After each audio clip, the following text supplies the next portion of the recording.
Medium പീസായിട്ട് cut ചെയ്തെടുത്തിട്ടുണ്ട്. പിന്നെ വേണ്ടത് പാലക്കാണ്. അതിന് വേണ്ടിയിട്ട് ഞാൻ അവിടെ ഒരു കെട്ട് പാലക്ക് എടുത്തിട്ട് ചോപ്പ് ചെയ്തെടുത്തിട്ടുണ്ട്. ഈ പാലക്ക് നമ്മൾ ഏറ്റവും വേവിച്ചെടുക്കണം. അത് കഴിഞ്ഞിട്ട് ഈ വേവിച്ചെടുത്ത പാലക്ക് നമ്മൾ മിക്സിയിലിട്ട് നന്നായിട്ട് പേസ്റ്റ് പോലെ അരച്ചെടുക്കണം. ഈ പാലക്ക് നമ്മൾ വേവിച്ചെടുക്കുമ്പോൾ വെള്ളമൊന്നും ചേർക്കേണ്ട ആവശ്യമില്ല. മൂടി വെച്ചിട്ട് ഒരു 5 മിനിറ്റ് വേവിച്ചാൽ മതി. ഇനി ഈ പാലക്ക് നന്നായിട്ട് ചൂടായി കഴിയുമ്പോൾ പാലക്കിൻ്റെ ഉള്ളിൽ നിന്ന് ചെറുതായിട്ട് വെള്ളം വരും. നമ്മൾ അരച്ചെടുക്കുമ്പോൾ വേറെ സെപ്പറേറ്റ് വെള്ളം ചേർക്കണ്ട. പിന്നെ വേണ്ടത് സവോളയാണ്. അതിന് വേണ്ടിയിട്ട് ഞാൻ ഇവിടെ ഒരു മീഡിയം സവോള ചോപ്പ് ചെയ്തെടുത്തിട്ടുണ്ട്. ഒരു വലിയ കഷ്ണം ഇഞ്ചി ചതച്ചെടുത്തത്, 10 വലിയ വെളുത്തുള്ളി ചതച്ചെടുത്തത്, പിന്നെ പച്ചമുളക്, കറിവേപ്പില. പിന്നെ ഈ കറിയിലേക്ക് നമുക്ക് വേണ്ട മസാലപ്പൊടികൾ. അതിന് വേണ്ടിയിട്ട് ഞാൻ ഇവിടെ 1/2 ടേബിൾ സ്പൂൺ മഞ്ഞൾപ്പൊടി എടുത്തിട്ടുണ്ട്, 1/2 ടേബിൾ സ്പൂൺ മല്ലിപ്പൊടി, 2 ടേബിൾ സ്പൂൺ മുളക് പൊടി, 1/2 ടേബിൾ സ്പൂൺ ഗരം മസാല. ഈ ഗരം മസാലയും മുളകിൻ്റെ പൊടിയും പച്ചമുളകൊക്കെയും നമ്മുടെ ടേസ്റ്റിനനുസരിച്ചിട്ട് ചേർക്കാം. പിന്നെ ഞാൻ ഇവിടെ 2 തക്കാളി ചോപ്പ് ചെയ്തെടുത്തിട്ടുണ്ട്. പിന്നെ വേണ്ടത് കസൂരി മേത്തിന്. കസൂരി മേത്തി എന്ന് വെച്ചിട്ടുണ്ടെങ്കിൽ ഉലുവയുടെ ഇല ഉണക്കി പൊടിച്ചെടുത്ത് ഇത് നമുക്ക് 2 നുള്ളി ചേർക്കാം.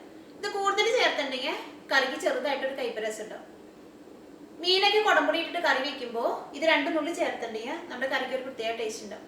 നമുക്ക് നോക്കത് എങ്ങനെ കറിയാക്കാന്ന്. നമുക്ക് ഏറ്റവും ആദ്യം പാലക്ക് വേവിച്ചെടുക്കുക. അതിന് വേണ്ടിയിട്ട് ഈ പാത്രത്തിലേക്ക് നമുക്ക് പാലക്കിടാം. ഈ പാലക്കിലേക്ക് നമുക്ക് ഉപ്പ് ചേർക്കാം. നമുക്ക് മൂടി വെച്ചിട്ട് പാലക്ക് നമുക്ക് വേവിച്ചെടുക്കാം. ഒരു 5 മിനിറ്റിനുള്ളിൽ പാലക്ക് നമുക്ക് നന്നായിട്ടൊന്ന് വെന്ത് കിട്ടും. നമുക്ക് മൂടി വയ്ക്കാം. അപ്പോൾ പാലക്ക് നന്നായിട്ട് ചൂടായിട്ടുണ്ട്. ഇത് നന്നായിട്ട് ചൂടാറിയിട്ട് വേണം മിക്സിയിലിട്ടിട്ട് നന്നായിട്ട് പേസ്റ്റ് പോലെ അരച്ചെടുക്കാൻ വേണ്ടിയിട്ട്. നമുക്ക് തീ ഓഫ് ചെയ്യാം. ഇപ്പോൾ പാലക്ക് നന്നായിട്ട് പേസ്റ്റ് പോലെ അരച്ചെടുത്തിട്ടുണ്ട്. ഇത് നമുക്ക് കറിയാക്കാം. ഇത് നമുക്ക് പാലക്ക് കറിയാക്കാൻ വേണ്ടിയിട്ട് ഒരു പാൻ വെച്ചിട്ട് ചൂടാക്കാം. ഇതിലേക്ക് നമുക്ക് കുറച്ച് ഓയിൽ ഒഴിക്കാം. ഇപ്പോൾ ഓയിൽ നന്നായിട്ട് ചൂടായിട്ടുണ്ട്. ഇതിലേക്ക് സവോള ചേർക്കാം, ചതച്ചെടുത്തേക്കണ വെളുത്തുള്ളി ചേർക്കാം, ചതച്ചെടുത്ത ഇഞ്ചി ചേർക്കാം, പച്ചമുളകും കറിവേപ്പിലയും ചേർക്കാം.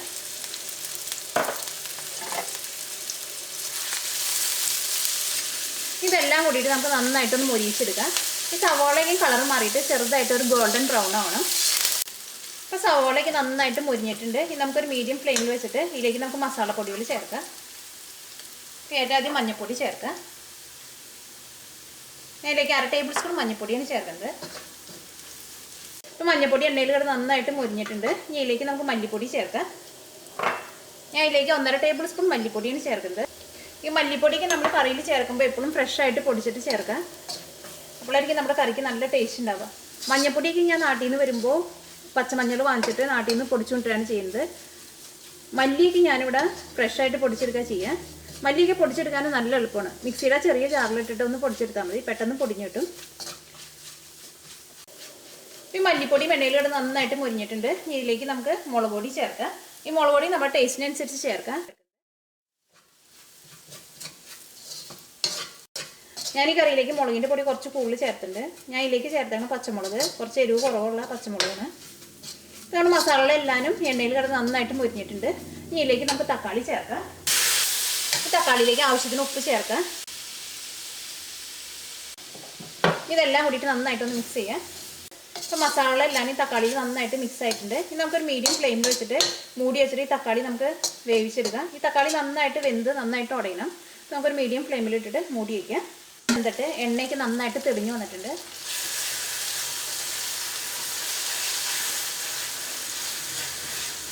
ഇതിലേക്ക് നമുക്ക് ചിക്കൻ ചേർക്കാം.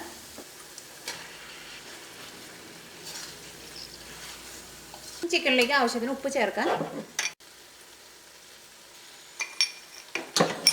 നമ്മൾ നേരത്തെ തക്കാളി വേവിച്ചപ്പോൾ ഉപ്പ് ചേർത്തിട്ടുണ്ടായിരുന്നു. ഇപ്പോൾ രണ്ടാമത് ഉപ്പ് ചേർക്കുമ്പോൾ അതനുസരിച്ചിട്ട് ഉപ്പ് ചേർക്കാം. ഇതിലേക്ക് ഗരം മസാല ചേർക്കാം. ഞാൻ ഇതിലേക്ക് 1/2 ടേബിൾ സ്പൂൺ ഗരം മസാലയും ചേർക്കുന്നത്. ഇതെല്ലാം കൂടിയിട്ട് നന്നായിട്ടൊന്ന് മിക്സ് ചെയ്യാം. ഇനി മൂടി വെച്ചിട്ട് ഒരു മീഡിയം ഫ്ലെയിമിൽ ഇട്ടിട്ട് ചിക്കൻ പകുതി വേവിക്കാം. ചിക്കൻ പകുതി വെന്ത് കഴിഞ്ഞിട്ട് വേണം ഇതിലേക്ക് നമ്മൾ വേവിച്ച് വെച്ചേക്കണ പാലക്ക് ചേർക്കാൻ വേണ്ടിയിട്ട്. നമുക്കൊരു മീഡിയം ഫ്ലെയിമിൽ ഇട്ടിട്ട് മൂടി വെച്ചിട്ട് ചിക്കൻ പകുതി വേവിക്കാം. ഇപ്പോൾ ചിക്കൻ ഒരു പകുതി വേവായിട്ടുണ്ട്. സാധാരണ 1/2 കിലോ ചിക്കനൊക്കെ നമ്മൾ കറി വയ്ക്കുമ്പോൾ ഒരു തക്കാളി ചേർത്താൽ മതിയാവും. ഈ പാലക്ക് ഇട്ടിട്ട് നമ്മൾ കറി വയ്ക്കുമ്പോൾ കറിക്ക് ചെറുതായിട്ട് ഒരു പുളിരസം വേണം. അതുകൊണ്ടാണ് ഇതിലേക്ക് ഞാൻ 2 തക്കാളി ചേർത്തത്. ഇതിലേക്ക് നമ്മൾ അരച്ച് വെച്ചേക്കണം പാലക്ക് ചേർക്കാം. ഇതിലേക്ക് കുറച്ച് വെള്ളം കൂടിയും ചേർക്കാം. ഞാൻ അരച്ചെടുത്ത ജാറ് കഴുകി എടുത്തിട്ട് കുറച്ച് വെള്ളം കൂടി എടുത്തിട്ടുണ്ട്. ഈ വെള്ളം കൂടിയും ചേർക്കാം. ഇതെല്ലാം കൂടിയിട്ട് നന്നായിട്ടൊന്ന് മിക്സ് ചെയ്യുക. നമുക്ക് തീ നന്നായിട്ടൊന്ന് കൂട്ടി വയ്ക്കുക. ഇനി നമുക്ക് മൂടി വെച്ചിട്ട് ചിക്കൻ നമുക്ക് നന്നായിട്ടൊന്ന് വേവിച്ചെടുക്കാം. ഈ ചിക്കനൊക്കെ നന്നായിട്ട് വെന്തിട്ട് ഈ പാലക്കൊക്കെ നല്ല തിക്കായിട്ട് ഇതിലെ എണ്ണയൊക്കെ നന്നായിട്ട് ഇങ്ങനെ തെളിഞ്ഞ് വരണം. നമുക്കൊരു മീഡിയം ഫ്ലെയിമിൽ ഇട്ടിട്ട് മൂടി വയ്ക്കാം. ഒരു 20 മിനിറ്റ് കൊണ്ട് കറി നമുക്ക് റെഡി ആയി കിട്ടും. നമുക്ക് മൂടി വയ്ക്കാം. ഏറ്റവും ലാസ്റ്റ് നമുക്ക് കസൂരി മേത്തി ചേർക്കാം. മൂടി വയ്ക്കാം.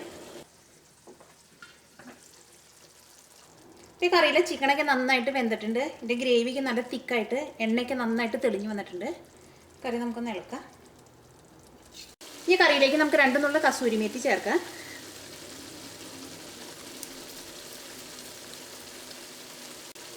ഇങ്ങനെ ചേർക്കുമ്പോൾ കൈ കൊണ്ട് ഇങ്ങനെ നന്നായിട്ടൊന്ന് പൊടിച്ചിട്ട് ചേർക്കാം.